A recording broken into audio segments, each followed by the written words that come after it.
အမရဲ့နာမည်ကတော့မတူစာနဲ့ထွန်းဖြစ်ပါတယ်လက်ရှိလုပ်နေတာကကျွန်တော် Dream Carousel Event and Wedding Planning ရဲ့ founder တူဖြစ်ပါတယ်ဒီ NSMS မှာအမတက်ခဲ့တဲ့သင်တန်းတွေကတော့ဒီ Sales and Marketing သင်တန်းရှိတယ်နောက်ပြီးကြလို့ရှိရင် Customer Service ပေါ့နော်နောက်ဆုံးတက်တာကကျွန်တော် Psychology Counseling ပေါ့နော် Diploma in Psychology Counseling ဖြစ်ပါတယ်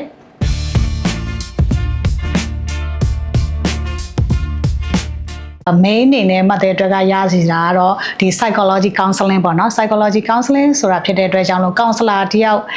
မှာရှိတဲ့ရှိတိုက်တဲ့အသစ်တွေကိုပိုသိရတာဖြစ်တဲ့အတွက်ကြောင့်မလို့အမအတွက်ပေါ့နော်ဒီစိတ်ပိုင်းဆိုင်ရာမှာတော်တော်ကြီးပြောင်းလဲလာတယ်ပေါ့အဓိကတော့ပြောရမယ်ဆို emotional တွေကိုကောင်းကောင်းလေး control လုပ်လာနိုင်တယ်ပြီးတော့အမတို့တွေကအဓိကအဖြစ်အမတို့တွေကဒီလူတွေမှာတော်တော်များများကကျတော့ဒီ mental problem တွေရှိရလေအခုနောက်ပိုင်းဆို stress တွေများတာဖြစ်တဲ့အတွက်ကြောင့်လို့ဒီစိတ်ပိုင်းဆိုင်ရာ emotional တွေကိုမထိန်းချုပ်နိုင်ဘူးဒါပေမဲ့ဒီဟိုပါပေါ့နော်အမ counselor တယောက်ရဲ့အသစ်တွေကိုသိပြီးတဲ့အခါမှာဆိုရင်တော့ဒီ emotional လေးတွေ control ပိုလုပ်နိုင်တဲ့ stable ပိုဖြစ်လာတဲ့သဘောပါ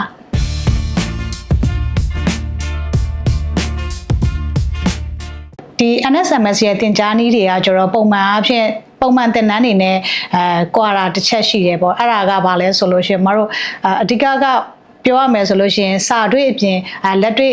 ဘယ်လိုခေါ်မလဲဒီဆရာမကြီးတွေရဲ့ experience တွေကို share ရတယ်ဆရာတွေပေါ့နော်ဆရာတွေရဲ့ experience တွေကိုနားထောင်ရတာဖြစ်တဲ့အတွက်ကြောင့်မလို့လက်တွေ့လုပ်ငန်းခွင်မှာကတော့ပို့ပြီးမှအသုံးတဲ့တယ်ဒီကခုနမှတည်းပြောသလိုမျိုးပေါ့ဒီလိုမျိုးလူတွေနဲ့ဆက်ဆံတဲ့နေရာမှာဆိုလို့ရှိရင်ပို့ပြီးမှလူတွေရဲ့သဘောထားကိုပို့ပြီးမှနားလည်ပေးလာနိုင်တာပေါ့ကိုယ့်အတွက်ကောင်းတဲ့အချက်ကတော့လေ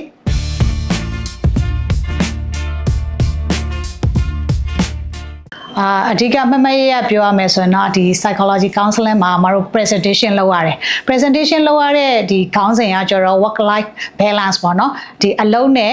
ဘဝကိုဘယ်လိုမျှတအောင်နေမလဲဆိုတဲ့ခေါင်းစဉ်လေးအဲ့ဒါကတော့မှတဲ့အတွက်အမှတ်တရအများကြီးဖြစ်စေတယ်အဲ့ဒီ presentation လေးအဲ့ဒီဒီ assignment လေးကိုတင်တဲ့အချိန်မှာဆိုရင် presentation လုပ်ရမယ့်ဟာမှာအမှတ်တဲ့ live ပြီးမှလေ့လာတဲ့ခါမှာဆိုရင်အခုလက်ရှိကိုတိုင်းလည်းဒီ work life က balance မဖြစ်နေတာတွေတွေ့ရတယ်ကိုယ့်ရဲ့ပတ်ဝန်းကျင်မှာဆိုလို့ရှိရင်ကိုယ့်ရဲ့တငယ်ချင်းတွေတော်တော်များများကလည်း balance မဖြစ်တာတွေတွေ့ရတယ်ပေါ့နော်အဲ့ဒါတွေကို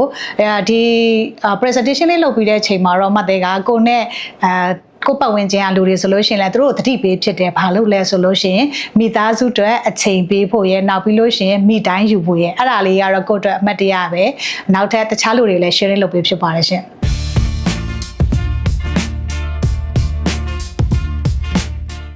အဓိက recommend လုပ်ချင်တာကတော့လေNSMS မှာကကြတော့အမတို့ဘာသာရပ်တွေကအများကြီးပဲရှိတယ်ကိုအားတာရဘာသာရပ်အလိုက်ကိုယ့်ရဲ့လုပ်ငန်းခွင်နဲ့ကိုင်းညီတဲ့ဘာသာရပ်လိုက်ရွေးချယ်ပြီးတက်လို့ရတယ်ဒါပေမဲ့တဲ့ကကျတော့ highlight အနေနဲ့လုပ်ချင်တာကတော့ဒီ psychology counseling ပေါ့နော်ဘာလို့ psychology counseling လဲလို့ပြောရမယ်ဆိုလို့ရှိရင်ဒီ mental ပေါ့နော်အဓိကလူတစ်ယောက်မှာဒီ mental ကျန်းမာရေးကလည်းအရန်အရေးကြီးတယ်ခုနောက်ပိုင်းမှာဆိုရင်ကျောင်းသူကျောင်းသားအရွယ်ဆိုလဲကျောင်းသူကျောင်းသားအရွယ်လိုက်လူလက်ပိုင်းဆိုလဲလူလက်ပိုင်းအရွယ်လိုက်တက်ကြီးပိုင်းအရွယ်တွေဆိုလဲသူ့အရွယ်နဲ့သူလိုက် stress တွေအရန်များတယ်ဒီစိတ်ပိုင်းဆိုင်ရာပြဿနာတွေအရန်များတယ်အဲ့တော့တယောက်နဲ့တယောက်ဆက်ဆံရေးမိသားစုအတွင်းကဆက်ဆံရေးပဲဖြစ်ဖြစ်ပေါ့နော်သူတစ်ပါးနဲ့ဆက်ဆံရေးပဲဖြစ်ဖြစ်ကိုနဲ့တိတဲ့လူတွေဆက်ဆံရေးပဲဖြစ်ဖြစ်အဲ့ဒါကကြတော့ဒီစိတ်ပိုင်းဆိုင်ရာတွေကကိုယ်တိုင်သိနေပြီဆိုလို့ရှိရင်မိသားစုအတွင်းမှာ